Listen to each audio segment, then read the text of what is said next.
Jake Morrison felt the ship shake violently around him as warning lights flashed red across the control panel. The Ed's Phoenix was falling apart, and there was nothing he could do to stop it. He gripped his seat harder as another explosion rocked. The small patrol vessel. Through the cracked window, he could see the purple surface of Xerion Prime. Getting closer and closer, the distress call had come in 3 hours ago from this remote planet. Pirates were attacking a mining colony and Earth. Defense Corps had sent Jake to investigate. But when he arrived in the system, something had gone wrong with his ship's engines. Now he was going to crash on an alien world far from any help. Jake checked his emergency kit one more time. He had his sidearm, some food rations, a medical kit, and a portable translator. Not much to survive on an unknown planet, but it would have to do. He strapped himself in tight and waited for impact. The ship hit the ground hard. Jake felt like someone had punched him in the chest as his safety harness caught him. Metal screamed and bent around him. Then everything went quiet except for the sound of small fires crackling in the broken machinery. Jake unbuckled himself and climbed out of the wreckage. His left shoulder hurt, but nothing seemed broken. He looked around at his new surroundings. Tall crystal trees stretched up toward a pale yellow sky. The air smelled clean but strange, like flowers mixed with metal. In the distance, he could hear what sounded like weapons fire. He gathered his supplies and started walking toward the sound. If there was fighting, then there were people, and people meant a way off this planet. The crystal trees made strange music as wind passed through them. Jake had never seen anything like it. The trees looked like they were made of colored glass, but they bent and moved like they were alive. After walking for an hour, Jake heard voices getting closer. He crouched behind a large crystal boulder and listened. The voices were speaking in a language he had never heard before. It sounded like music mixed with whispers. His translator was picking up some words, but not enough to understand what they were saying. 3 tall figures walked past his hiding spot. They looked almost human, but their skin had a blue tint and seemed to shimmer in the light. They carried weapons that looked like they were made from the same crystal as the trees.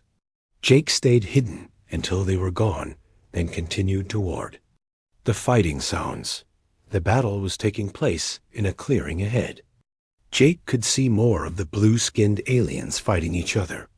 Some wore bright-colored robes, while others were dressed in dark armor. The ones in robes seemed to be losing. They were being pushed back toward a cliff at the edge of the clearing. Jake was about to turn around and find another way when he saw her. One of the robed figures was different from the others. She was taller, and her skin seemed to glow with a soft light. Her hair was long and silver, and moved like it was floating in water. Even from a distance, Jake could tell she was someone important. The armored soldiers were closing in on her. She had a weapon, but it was damaged and not working properly. Jake watched as 5 enemy soldiers surrounded her. She was trapped with nowhere to run. Jake knew he should stay hidden. This was not his fight, and he did not understand what was happening. But watching someone get killed when he could help was not something he could do. His military training had taught him to protect the innocent no matter what. He pulled out his sidearm and moved closer. Human weapons were different from what these aliens used. His gun used bullets instead of energy beams. The enemy soldiers would not expect it. Jake waited until the soldiers were focused on their target, then opened fire. 3 quick shots dropped 2 of the armored figures. The others spun around in confusion, trying to figure out where the attack was coming from. Jake rolled behind a crystal tree and fired again. The glowing woman looked surprised but quickly understood that someone was helping her. She raised her hand toward the remaining soldiers, and Jake felt something strange happen in his mind.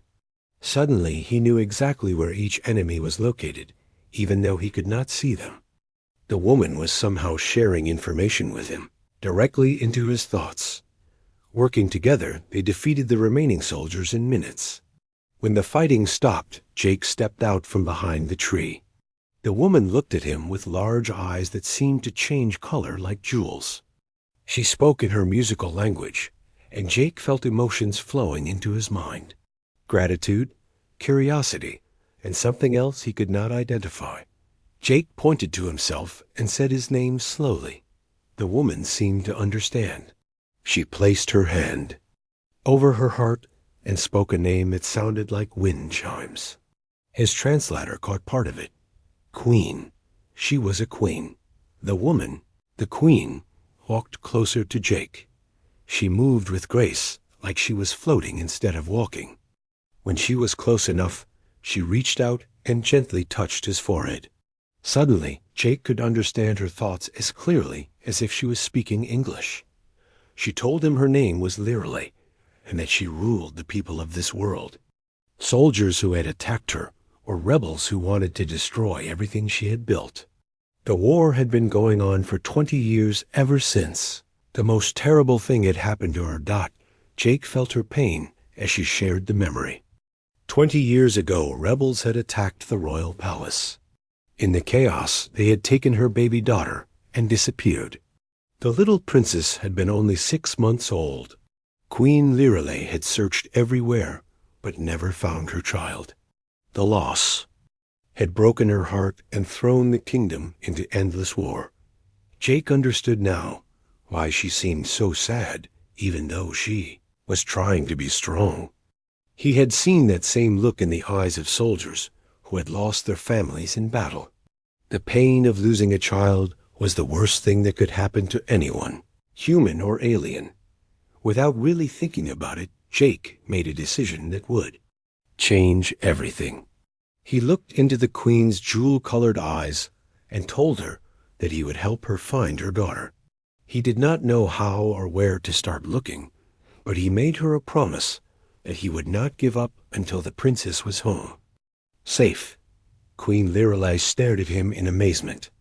She could read his thoughts and knew that he truly meant what he said. This strange alien warrior from another world was willing to risk everything to help her find her child. In 20 years, no one had offered to help her in this way. She took Jake's hand in hers, and he felt warmth spread through his body. She was accepting his offer and making a promise of her own. Together, they would search the galaxy if they had to.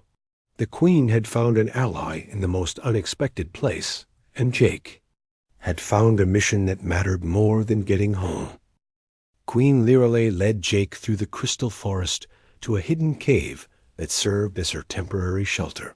The cave walls glowed with soft blue light that came from the crystals themselves. Jake had never seen anything so beautiful.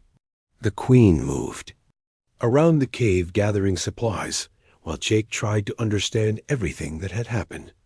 She showed him pictures made of light that appeared in the air when she touched certain crystals. Jake saw images of her kingdom before the war. Tall, crystal cities that reached toward the sky. Gardens filled with plants that looked like living rainbows. People who seemed happy and peaceful. Then the images changed to show the destruction that came after the princess was taken. Jake studied the pictures of the missing princess. Even as a baby, she had the same glowing skin as her mother. Her eyes were large and bright, and her tiny hands seemed to reach toward whoever was holding her. Jake felt angry when he thought about someone hurting a child so young and innocent. Queen explained that her people called themselves Zephyrians. They had special abilities that humans did not have. They could speak with their minds instead of using words. They could feel what other people were feeling. Some could even heal injuries just by touching them. But their greatest power was the way they could share memories and experiences with each other. Jake learned that Zephyrian children needed to stay close to their families when they were young. Without that connection, they could lose their abilities forever. The queen worried that her daughter might not even remember who she was after 20 years of being away from home. The queen taught Jake how to use some of her people's technology. The crystal weapons could be adjusted to stun enemies instead of killing them. The light pictures could show maps of different star systems. Most importantly, she gave him a crystal that would let them stay in mental contact even when they were. Separated. Jake shared his own knowledge with the Queen. He showed her how human soldiers moved and fought. He explained human weapons and tactics. The Queen was amazed by how differently humans approached problems. Where her people relied on their mental powers, humans used tools and clever thinking. After 2 days of preparation, they left the cave to begin their search. The Queen had contacts in the underground resistance who might have information about what happened to the princess. But first they needed to get off Zerion Prime, and that meant finding someone with a ship. Their journey took them to the ruins of what used to be the planet's main spaceport. Most of the buildings were destroyed, but Jake could see that people were still living in the wreckage. Smoke rose from hidden camps, and he caught glimpses of figures moving between the broken structures. The Queen led him to a cantina built inside the hull of a crashed freighter. The inside was dark and filled with smoke from strange alien cigarettes. Creatures of different species sat at tables talking in low voices. Jake had never seen so many different kinds of aliens in one place. At a table in the back corner sat a human man wearing a worn leather jacket. He had dark skin and tired eyes that looked like they had seen too much trouble. When he spotted Jake walking toward him, he reached for the gun on his belt. Jake raised his hands to show he was not looking for a fight. The man relaxed slightly, but kept his hand near his weapon. Jake sat down across from him and waited. The man spoke first. His voice was rough from too many cigarettes and too much cheap alcohol. He said his name was Danny Rodriguez, and he used to run cargo between the Outer Rim colonies. Now he made his living selling information to anyone who could pay for it. Jake explained that he was looking for someone who had been taken from this planet 20 years ago. Danny laughed and said that half the people in the galaxy were looking for someone who had disappeared. Information like that did not come cheap. The Queen stepped out of the shadows where she had been waiting. Even in her disguise, Danny could tell she was not an ordinary person. Her presence seemed to fill the room with calm energy. She sat down next to Jake and looked directly at Danny. She did not speak out loud, but Danny suddenly looked confused and then amazed. Jake realized she was communicating with him telepathically. Danny's eyes grew wide as he understood who she really was. Danny leaned forward and spoke in a whisper. He said he had heard stories about a Zephyrian child who had been sold to slavers 20 years ago. The child had been special somehow, worth more money than normal slaves. The slavers had taken her to the Outer Rim, where the law could not reach them. Jake felt his heart racing. This was the first real lead they had found. He asked Danny what he knew about where the princess might be now. Danny shook his head and said the information would cost them. He wanted payment in credits or valuable goods. Jake did not have much money, and the Queen had lost everything when she went into hiding. Jake stood up and looked around the cantina. He saw aliens of all shapes and sizes watching their conversation with interest. Many of them looked like the kind of people who settled disputes with violence. An idea started forming in his mind. Jake asked Danny if the people in this cantina respected strength. Danny nodded and said that strength was the only thing most of them understood. Jake smiled and made Danny an offer. If Jake could beat Danny in a fair fight, then he would give them the information for free. Danny looked at Jake like he was crazy. Danny was bigger and heavier than Jake, and he had been fighting for his life in places like this for years. But something in Jake's eyes made him accept the challenge. The other patrons of the cantina gathered around to watch the fight. Money changed hands as bets were placed. Most of the aliens were betting against Jake. He was smaller than Danny and looked too clean to be a real fighter. The fight started slowly, with both men circling each other and looking for an opening. Danny had more experience with bar fights, but Jake had military training. Jake used his speed and flexibility to avoid Danny's powerful punches while landing quick strikes of his own. The fight lasted longer than anyone expected. Danny was tough and did not give up easily. But Jake had been trained to fight against opponents who were bigger and stronger than him. He used Danny's size against him, wearing him down with constant movement. Finally, Jake managed to get behind Danny and put him in a chokehold that Danny could not break. Danny tapped out, and the fight was over. The aliens in the cantina cheered and paid their bets. Jake helped Danny to his feet and offered to buy him a drink. Danny was impressed by Jake's fighting skills and his good sportsmanship. He decided to honor their agreement and tell them what he knew. He said that a young Zephyrian woman had been spotted recently in the gladiator arenas on Nexus Station. She was known as the Crystal Phantom and was famous for never losing a fight. The description matched what the princess might look like after 20 years of hard living. But Danny warned them that Nexus Station was controlled by the Vrex Consortium, a criminal organization that did not welcome visitors. Many people who went there looking for someone never came back. Jake and the Queen exchanged looks. They both knew this was dangerous, but it was their best chance to find the princess. Danny offered to take them to Nexus Station in his ship if they could pay for fuel and supplies. The Queen touched one of her crystal jewelry pieces, and it began to glow. She handed it to Danny, and he whistled in appreciation. Zephyrian crystals were worth a fortune to collectors. Danny said the crystal would more than cover their expenses.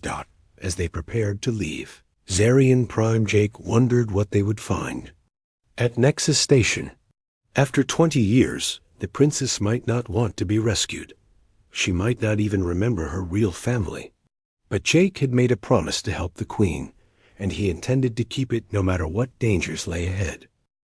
Nexus Station looked like a metal city floating in space. Hundreds of ships of different sizes were docked to its outer ring. Danny guided his freighter through the crowded traffic toward one of the smaller docking bays. Jake could see that most of the other ships had weapons and armor plating.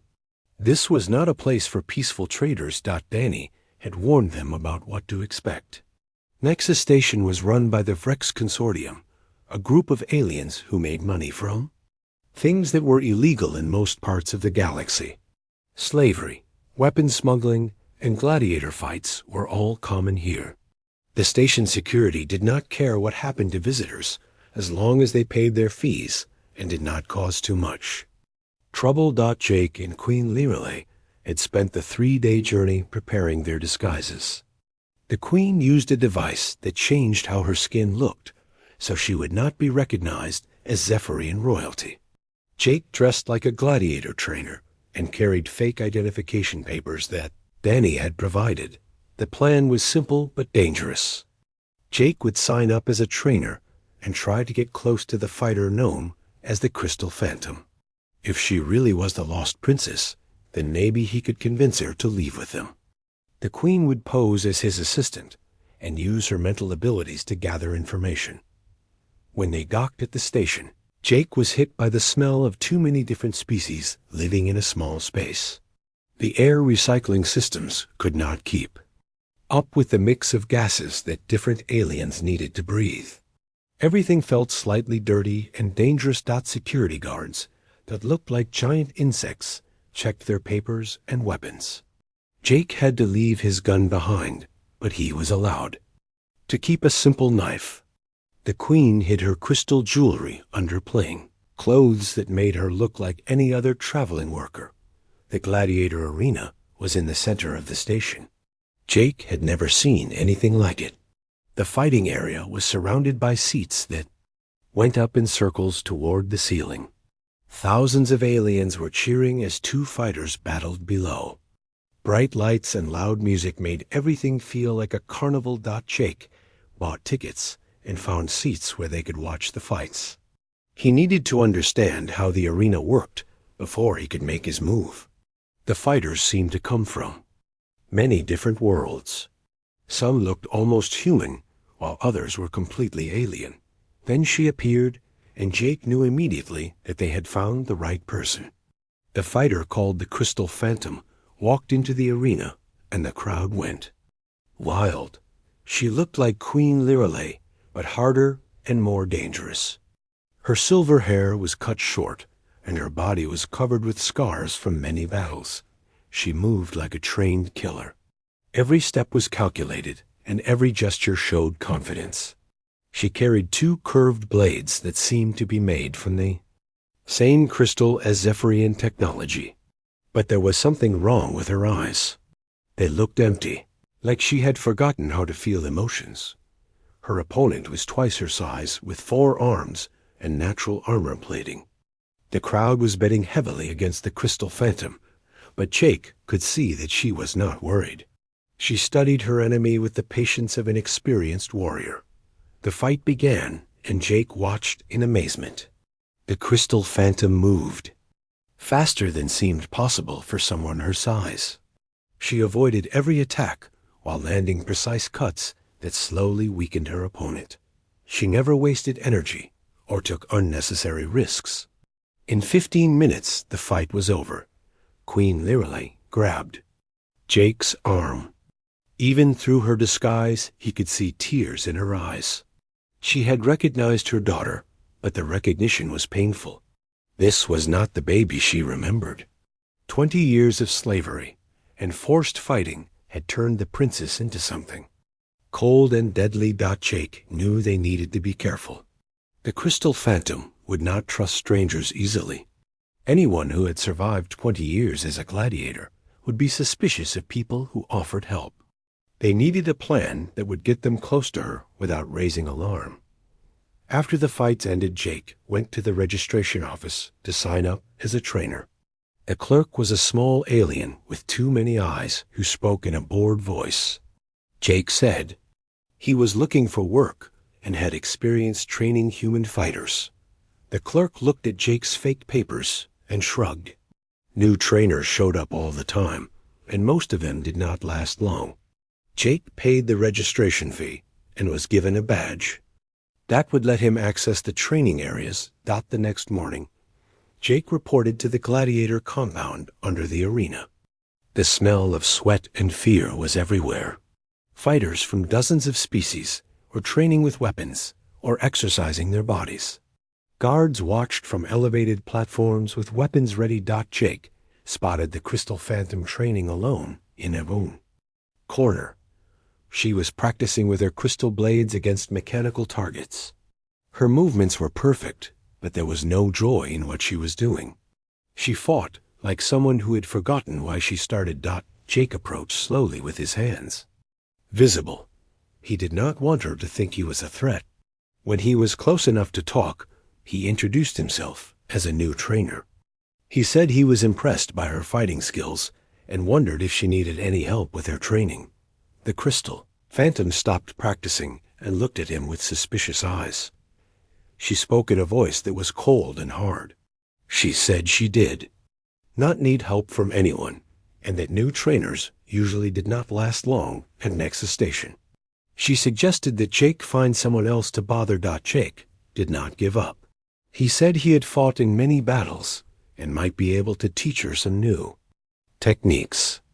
The Crystal Phantom laughed and said that humans were weak compared to most alien species. If Jake thought he could teach her anything, then he was welcome to try. She challenged Jake to a practice fight using wooden training weapons. Jake accepted even though he knew it was dangerous.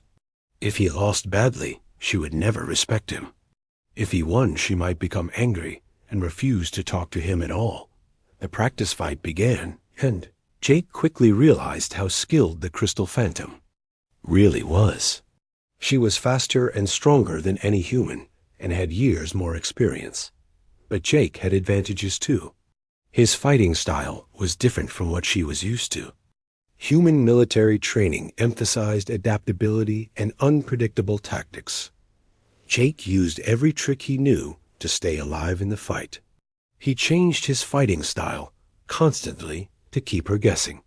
He used the environment around them, throwing sand and swinging from training equipment. Most importantly, he never gave up. Even when she seemed to have him beaten, the fight lasted much longer than anyone expected. Other gladiators stopped their own training to watch. Even the guards seemed interested in the outcome. Jake was losing, but he was making the Crystal Phantom work harder than she had in years. Finally, Jake made a mistake, and the Crystal Phantom pinned him to the ground with her practice sword at his throat. The fight was over, but Jake could see something different in her eyes. For just a moment, the emptiness was gone, and she looked curious about this strange human who had lasted so long against her god Jake's, smiled up at her, and said that she was the best fighter he had ever seen. He was honored to have been able to learn from her, even in defeat. The Crystal Phantom stared at him like she was trying to figure out if he was telling the truth. She helped Jake to his feet and said that he was not as weak as most humans. She asked where he had learned to fight like that. Jake told her stories about battles he had fought and places he had been. He was careful not to mention anything about Queen Lirelei or the real reason he was there. For the first time, the Crystal Phantom seemed interested in having a conversation. She asked questions about human fighting techniques and the worlds Jake had visited. Jake realized that she was hungry for contact with someone who treated her like a person, instead of just a fighting machine. As they talked, Jake began to see glimpses of who she had been before the slavery and violence. There were moments when her voice became softer and her eyes showed real emotion. The princess was still there, somewhere under all the scars and hardness. But Jake also realized how difficult their mission would be. The Crystal Phantom had built walls around her heart to survive. Convincing her to trust them and leave the only life she knew would take time they might not have. And somewhere in the station, the Vrex Consortium was watching everything that happened, looking for any sign of trouble. Jake spent the next week working as a trainer while getting closer to the Crystal Phantom. Every day he learned more about how the gladiator system worked and how trapped the fighters really were. Each gladiator had a control device implanted in their neck that could cause terrible pain if they tried to escape or disobey orders. The Crystal Phantom's real name was Zara, but she had not used it in so long that it sounded strange when Jake said it. She seemed surprised that he cared enough to ask what she wanted to be called. Most people at the station only saw her as a fighting machine that made money for the Vrex Consortium. Jake noticed that Zara had nightmares almost every night. She would wake up screaming and then sit alone in the dark until morning came. When he asked her about the dreams, she said she sometimes remembered a woman with a beautiful voice who used to sing to her. But the memories were so old and mixed up that she thought they might just be fantasies. Queen Lirelei was having a harder time with her disguise. Watching her daughter suffer every day was breaking her heart. She wanted to reveal herself and take Zara away immediately. Jake had to remind her that rushing would only get them all killed or captured. Their careful plans were disrupted when a human journalist named Lisa Carter arrived at the station. She was investigating illegal gladiator fighting for a news organization back on Earth. Lisa recognized Jake from military records and confronted him in private. Lisa demanded to know what a decorated Earth Defense Corps officer was doing at a criminal gladiator station. Jake tried to convince her that he was undercover on official business, but Lisa was too smart to believe his story. She threatened to expose him unless he told her the truth. Jake realized he had no choice but to trust Lisa with part of the real story. He told her about the missing princess and a 20-year search, but he left out details about Queen Lirelei's true identity. Lisa was skeptical, but agreed to help when she understood that they were trying to rescue someone from slavery. Situation became more dangerous when Overlord Crix, the Vrex leader who controlled Nexus Station, became suspicious of the new arrivals. Crix was a massive alien with thick armor plating and eyes that missed nothing. He had built his criminal empire by being paranoid about anyone who might threaten his operations. Crix summoned Jake. to his office, which was decorated with weapons and trophies from defeated enemies. He said he had noticed that Jake was spending a lot of time with his most valuable gladiator. Crix wanted to know if Jake was planning something that might interfere with his business. Jake stayed calm and said he was only trying to improve Zara's fighting techniques. Better trained gladiators meant bigger crowds and more profit for everyone. Crix seemed satisfied with this explanation, but he assigned extra guards to watch Jake's activities. The championship fights were scheduled for the following week, and Crix had already received huge bets on Zara's matches. He made it clear that nothing could be allowed to prevent her from fighting. Anyone who interfered would be killed slowly and publicly as an example to others. Jake knew they were running out of time. After the championship, Crix would probably move Zara to a different location or sell her to another criminal organization. This might be their only chance to rescue her, but they would need help. Danny Rodriguez had stayed on the station pretending to be a regular customer, while secretly preparing his ship for a quick escape. He had also made contact with Ben Parker, Jake's old military friend, who happened to be in this sector on a supply run. Ben agreed to create a distraction during the championship night. Jake began preparing Zara for what he hoped would be their escape attempt. He could not tell her directly what was planned because her control implant might detect unusual brain activity. Instead, he taught her new fighting techniques that would actually help her disable the guards and security systems. Jake also began working on the control device in Zara's neck, using knowledge he had learned from Queen Lirelei about Zephyrian technology. He built a small device that might be able to disrupt the implant's signal. It was dangerous to try because a mistake could kill Zara instantly. The night before the championship, Jake finally told Zara who he really was and why he had come to find her. He expected her to be angry or refuse to believe him, but instead she became very quiet. She said she had wondered why a human would care so much about helping her when he could have just minded his own business. Jake showed Zara the crystal that Queen Lirelei had given him. When Zara touched it, her eyes grew wide and she gasped. For just a moment, the mental connection activated and she felt her mother's presence. 20 years of suppressed memories came flooding back all at once. Zara began to cry as she remembered her real family and her life before the slavery.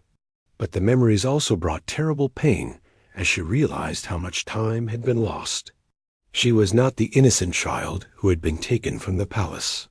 She was a killer who had done things that would horrify the princess she used to be. Jake told her that none of that mattered. Her mother had never stopped looking for her and never stopped loving her. The queen understood that Zara had done whatever was necessary to survive. All that mattered now was that they could be together again. But Zara was afraid to hope. She said that too many people had disappointed her over the years. What if this was just another trick to make her cooperate? What if her mother would not want her back after seeing what she had become? The championship fight began the next evening with thousands of spectators filling the arena. Zara's first opponent was a creature that looked like a giant spider with metal claws. The crowd cheered as the two fighters circled each other, looking for an opening. Jake watched from the trainer's area with Queen Lirelei beside him. He could see Ben Parker's ship approaching the station on the security monitors. Danny was in position near the docking bay with his engines already warming up. Lisa Carter was ready to broadcast live footage of whatever happened next. Zara fought with more intensity than Jake had ever seen. It was like all of her anger and pain was being released through her crystal blades. She defeated her first opponent in minutes and then faced an even more dangerous enemy. The second fight was against a gladiator who had never lost a match. He was a massive alien with natural weapons and thick skin that was hard to cut. But Zara fought like someone who had nothing left to lose. She used every technique Jake had taught her plus others she had learned during her years of captivity. When Zara won her second fight, the crowd went wild. Overlord Crix was counting the money he would make from the betting when alarm sirens began blaring throughout the station. Ben Parker's ship was attacking the external defense systems while broadcasting a message about illegal gladiator operations. In the confusion, Jake activated the device he had built to disrupt Zara's control implant. Sparks flew from the collar around her neck, and she cried out in pain. For a terrifying moment, Jake thought he had killed her. Then Zara opened her eyes and smiled. For the first time in 20 years, she was truly free. The arena erupted into chaos as security guards rushed to contain the situation. Jake and Queen Lirelei fought their way toward Zara, while Danny began his attack on the station's computer systems. Lisa Carter was broadcasting everything live to news networks across the galaxy. But Overlord Crix was not finished yet. He appeared in the arena with his personal guards and heavy weapons. He announced that he would kill everyone involved in the escape attempt, starting with the human who had caused all the trouble. The real battle was just beginning. Overlord Crix stood in the center of the arena with his massive weapon pointed at Jake.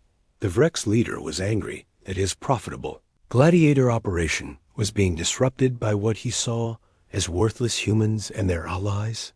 He planned to kill them all as an example to anyone else who might interfere with his business. Jake stepped forward to protect Queen Lirelei and Zara.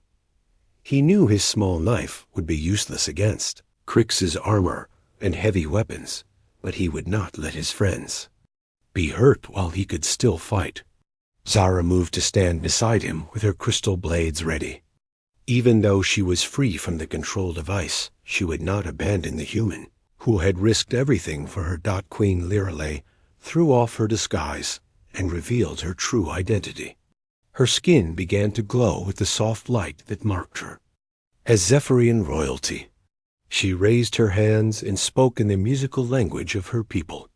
Her voice carried across the arena, and even the alien spectators could feel the power in her words. Crix laughed and said that one Zephyrian queen could not stand against his entire organization. He had weapons that could kill her before she could use her mental abilities. But as he spoke, other figures began appearing around the arena.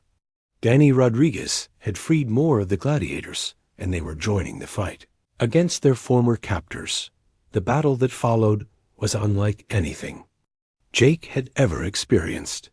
Freed gladiators fought with desperate courage against security guards who had kept them prisoner for years. Queen Lirelei used her powers to coordinate their attacks, while Ben Parker's ship provided covering fire from outside the station. Jake found himself fighting beside creatures from a dozen different worlds. Each species had their own way of fighting, but they all shared the same goal of escape from slavery. A four-armed warrior from the desert planets covered Jake's back while he helped the wounded fighter reach safety. Zara was magnificent in combat. Without the control device limiting her abilities, she fought with a skill and grace that amazed everyone who saw her. Her crystal blades seemed to move faster than light as she cut through enemy forces. But Jake could see that she was not just fighting for freedom. She was fighting for revenge against everyone who had hurt her over the years. The tide of battle began to turn when Lisa Carter's broadcasts reached the wider galaxy. Her live coverage showed the brutal conditions on Nexus Station and the courage of the people fighting for their freedom. Ships from several different governments began approaching the station to investigate. Overlord Crix realized that his criminal empire was collapsing around him. He decided that if he could not keep his gladiators, then he would kill them all rather, and let them escape. He activated the station's self-destruct system and announced that everyone had 30 minutes to live. Jake knew they had to reach the docking bay, where Danny's ship was waiting. But Crix was blocking their path with his remaining guards and heavy weapons. The only way forward was through a direct assault against impossible odds. Queen Lirelei made a decision that shocked everyone. She walked directly toward Crix with no weapons and no protection. She began to sing in the ancient language of her people. The song was so beautiful that even the guards stopped fighting to listen. Jake realized what she was doing. Queen Lirelei was using her most powerful ability to reach into Crix's mind and show him memories of his own family. Every species in the galaxy understood the bond between parent and child. She was hoping to find some trace of compassion in the criminal leader's heart. For a moment, it seemed to work.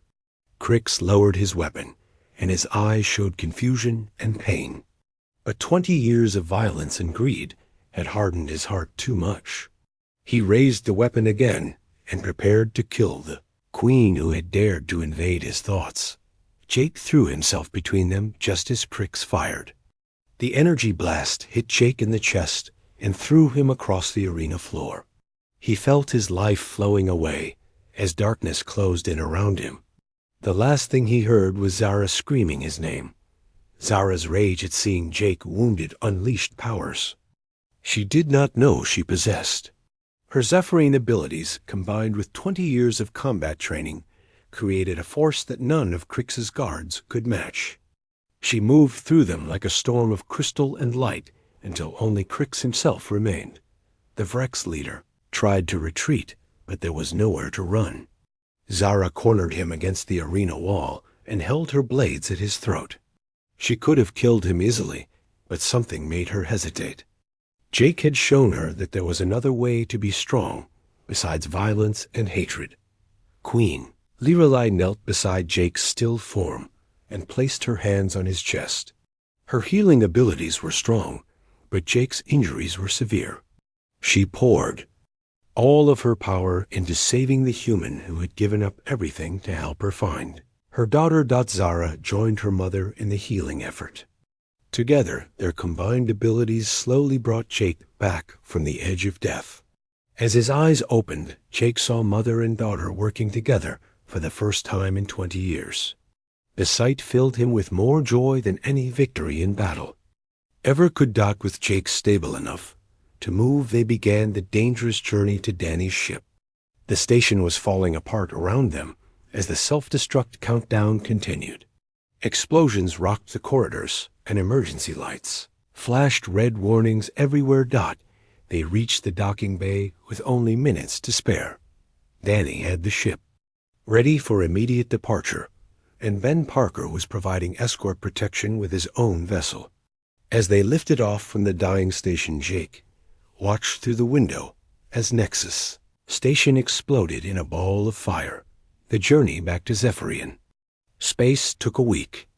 During that time, Jake recovered from his injuries while watching Queen Lirelei and Princess Zara slowly rebuild their relationship. 20 years of separation could not be healed instantly, but love was stronger than time. Zara had many questions about her homeland and the family she barely remembered. Queen Lirelei answered them all with patience and understanding. She never judged her daughter for the things she had been forced to do as a gladiator. All that mattered was that they were together again. When they arrived at Zerion Prime, this entire planet celebrated the return of the lost princess. The civil war that had torn the kingdom apart for 20 years ended as both sides united in joy. Jake watched from the palace balcony as crystal cities lit up with festivals that lasted for days. Queen Lirelei offered Jake a permanent position as advisor to the royal court. She said he would always have a home among the Zephyrian people. But Jake knew his duty was to return to Earth and report what had happened. The galaxy needed to know that humans and aliens could work together against evil. As Jake prepared to leave, he said goodbye to Princess Zara. She thanked him for giving her back her family and her true name. She promised that she would help rebuild her world into something better than it had been before the war. Jake's ship lifted off from Zerion Prime, carrying a treaty of friendship between Earth and the Zephyrian Empire. It was the first formal alliance between humans and a major alien civilization. Jake had not only reunited a mother with her daughter, but had opened a new chapter in galactic history. As he traveled through space toward home, Jake received a telepathic message from across the galaxy. Princess Zara was telling him that the crystal cities were rising again, and that peace had returned to her world. She said that humans would always be welcome among her people, because one human had shown them that courage and compassion could overcome any darkness. Jake smiled and sent back his own message. He told her that the galaxy was full of people worth fighting for, and that he would never stop working to protect them. The human warrior, who had reunited an alien queen with her lost daughter, had found his true purpose among the stars.